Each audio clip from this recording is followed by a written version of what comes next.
I wrote this, but I never pressed send. Not because I didn't mean it, not because I changed my mind, but because some words feel heavier once they're seen. I don't know how to begin this. I've started this letter so many times that the paper feels tired of me. There are things I've carried quietly, things I thought would fade if I just stayed silent long enough. They didn't. I wonder if you ever noticed the way I'd pause just a second before replying to you. The way I reread your messages like they were written just for me. I wonder if you felt it when our conversations stayed a little longer than they needed to. Or maybe you didn't. Maybe it was always just me. I fell for you slowly, not in a dramatic, movie-like way. Not all at once. It happened in the ordinary moments. When you remembered the small details I mentioned weeks ago, when you asked how my day really was and waited for the real answer, when your voice sounded calm, even when everything else in my world was chaos. That's how it started. Quietly. I didn't plan to love you. Love was never part of the plan.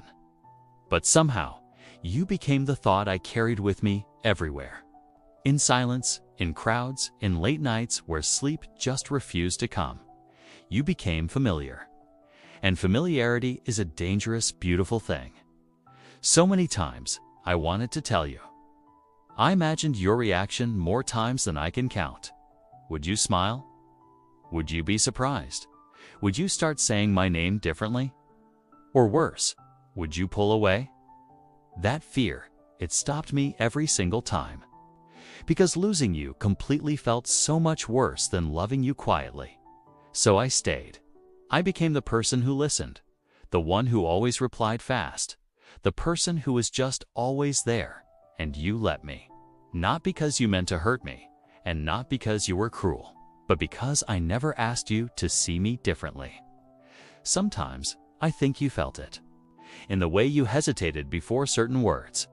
In the way you'd steer conversations away when they got too close to the truth. But other times, I think you never noticed at all.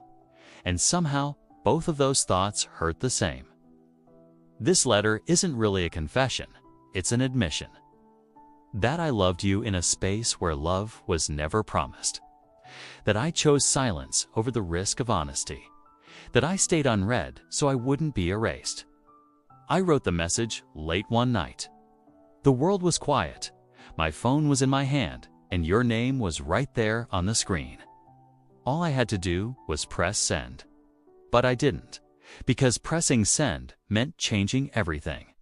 And I just wasn't ready to lose the version of us that still existed in my head.